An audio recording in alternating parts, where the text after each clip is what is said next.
नमस्कार दोस्तों, स्वागत है आपका आज की वीडियो में। डालते हैं कानून से जुड़ी खबरों पर एक नजर। सुप्रीम कोर्ट ने हाल ही में पश्चिम बंगाल में फैली हिंसा के संदर्भ में अनुच्छेद 355 के तहत केंद्र सरकार को निर्देश देने की मांग करने वाली एक याचिका पर सुनवाई करते हुए महत्वपूर्ण टिप्पणी की है। कोर्ट ने इस याचिका को लेकर न्यायपालिका और कार्यपालिका के बीच की संवैधानिक सीमाओं को रेखांकित किया है और कहा है कि पहले से ही न्यायपालिका पर कार्यपालिका के मामले में हस्तक्षेप करने के आरोप लगाए जा रहे हैं। क्या है मामला? ये याचिका अधिवक्ता विष्णु शंकर जैन द्वारा दायर की गई थी। उन्होंने अपनी याचिका में कहा कि पश्चिम बंगाल के मुर्शिदाबाद जिले में हाल ही में जो सांप्रदायिक हिंसा हुई है वह राज्य सरकार की निष्क्रियता का परिणाम है और इससे राज्य में कानून व्यवस्था की स्थिति गंभीर रूप से प्रभावित हुई है। उन्होंने कहा कि संविधान के अनुच्छेद 355 के तहत केंद्र सरकार का यह दायित्व बनता है कि वह राज्य में आंतरिक अशांति से निपटने के लिए उचित कदम उठाए। अनुच्छेद 355 कहता है कि ये केंद्र सरकार का कर्तव्य है कि वह प्रत्येक राज्य को आक्रमण और आंतरिक गड़बड़ी से बचाने के लिए कार्य करे और ये सुनिश्चित करे कि राज्य सरकार संविधान के प्रावधानों के अनुसार कार्य कर रही है। सुप्रीम कोर्ट की प्रतिक्रिया क्या रही? ये मामला जब न्यायमूर्ति बी.आर. गवई और न्यायमूर्ति अगस्तिन जॉर्ज मसीह की पीठ के समक्ष आया तो याचिकाकर्ता ने अदालत से याचिका में अतिरिक्त तथ्य दर्ज करने की अनुमति मांगी। इस पर न्यायमूर्ति गवई ने तीखी टिप्पणी करते हुए कहा, आप चाहते हैं कि हम केंद्र सरकार को निर्देश दें? वैसे भी हम पर पहले से ही कार्यपालिका में दखल देने के आरोप लगाए जा रहे हैं। इस टिप्पणी से अदालत का इशारा उस हालिया घटनाक्रम की ओर था जिसमें सुप्रीम कोर्ट ने राष्ट्रपति को विधेयकों पर सहमति देने के मामले में समयबद्ध करने की कार्रवाई की बात कही थी, जिससे उपराष्ट्रपति जगदीप धनखड़ ने संविधान के सिद्धांतों के खिलाफ बताया था। उस घटना के बाद से न्यायपालिका पर यह आरोप लग रहे हैं कि वह कार्यपालिका और विधायिका के क्षेत्र में हस्तक्षेप कर रही है। न्यायपालिका बनाम कार्यपालिका संवैधानिक बहस। ये मामला भारत के लोकतंत्र के तीनों स्तंभ विधायिका, कार्यपालिका और न्यायपालिका के परस्पर सीमाओं को एक बार फिर से चर्चा में ले आ रहा है।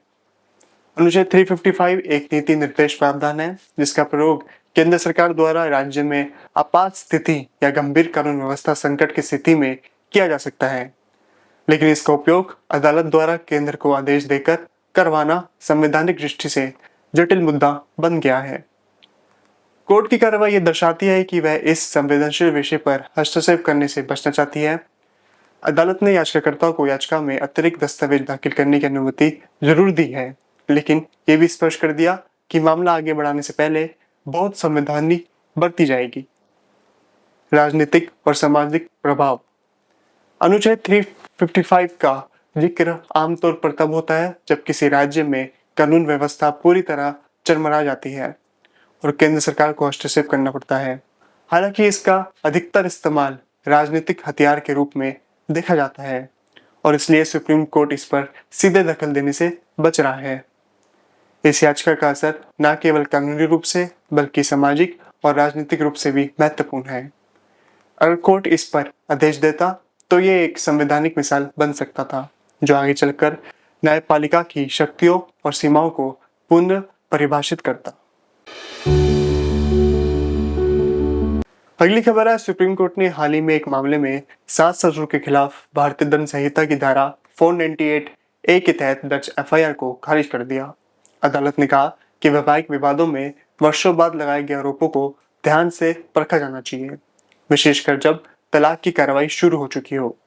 इस मामले में पत्नी ने शादी के 14 साल बाद तलाक के समन मिलने के 3 दिन बाद पति और उसके माता पिता पर उत्पीड़न का आरोप लगाया था। सुप्रीम कोर्ट ने पाया कि आरोप अस्पष्ट थे और सास ससुर के खिलाफ कोई ठोस आरोप नहीं था। अदालत ने कहा कि परिवार में ताने दिए जाना हर किसी की जिंदगी का हिस्सा होता है और ऐसे सामान्य आरोपों के आधार पर आपराधिक मामला नहीं चलाया जा सकता। इस निर्णय के अनुसार अब मामला केवल पति के खिलाफ आगे बढ़ेगा, जबकि सास ससुर के खिलाफ कार्रवाई समाप्त कर दी गई है। अगली खबर का रुख कर लेते हैं। सुप्रीम कोर्ट ने क्रिप्टो करेंसी लेन देन में धोखाधड़ी रोकने के लिए दिशा निर्देश जारी करने की मांग वाली याचिका को ये कहते हुए खारिज कर दिया कि ये मामला विधायिका और कार्यपालिका के अधिकार क्षेत्र में आता है। Justice B R. गवई और जस्टिस ए.जी. मसीह की पीठ ने याचिकाकर्ता को उचित प्राधिकरण के समक्ष अभ्यावेदन देने की स्वतंत्रता दी। याचिकाकर्ताओं ने वजीरेक्स एक्सचेंज पर $230 मिलियन की साइबर धोखाधड़ी का आरोप लगाया था और सुरक्षित क्रिप्टो लेन देन के लिए नियामक ढांचे की मांग की थी। हालांकि कोर्ट ने स्पष्ट किया कि न्यायालय कानून नहीं बना सकता और इस विषय पर नीति निर्धारण सरकार का कार्य है। इस प्रकार अदालत ने याचिका को खारिज करते हुए याचिकाकर्ताओं को उचित प्राधिकरण के समक्ष प्रतिनिधित्व करने का विकल्प प्रदान किया। अगली खबर है, मध्य प्रदेश हाईकोर्ट ने एक मामले में पति पर पत्नी के साथ अप्रत्यक्ष यौन संबंध बनाने के आरोप में दर्ज एफआईआर को रद्द कर दिया।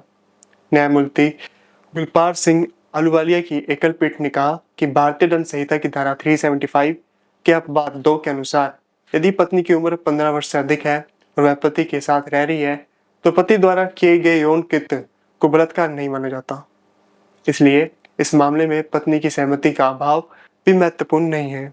अदालत ने यह भी कहा कि चूंकि वैवाहिक बलात्कार को भारतीय कानून में अभी तक अपराध नहीं माना गया, इसलिए इस मामले में धारा 377 के तहत भी अपराध नहीं बनता। इस निर्णय के साथ ही अदालत ने पति के खिलाफ दर्ज एफआईआर को रद्द कर दिया।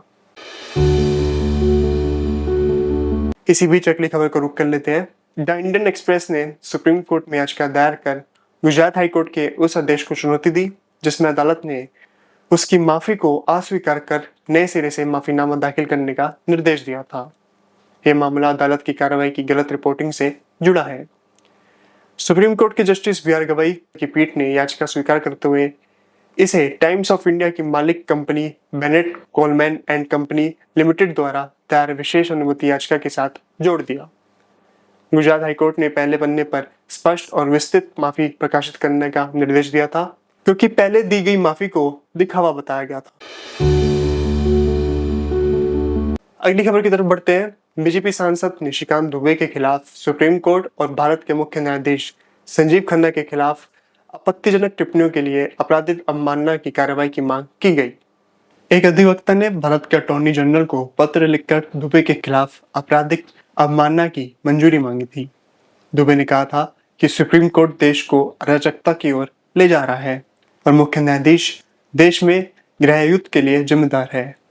ये टिप्पणी सुप्रीम कोर्ट द्वारा राष्ट्रपति और राज्यपालों को विधेयकों पर कार्रवाई के लिए समय सीमा निर्धारित करने पर की गई थी। पत्र में कहा गया है कि दुबे की टिप्पणियां बेहद अपमानजनक और खतरनाक रूप से भड़काऊ हैं, जो न्यायपालिका की स्वतंत्रता और अखंडता पर गंभीर हमला है। बीजेपी अध्यक्ष जेपी नड्डा ने स्पष्ट किया कि ये दुबे के व्यक्तिगत विचार हैं और पार्टी ऐसे बयानों का समर्थन नहीं करती।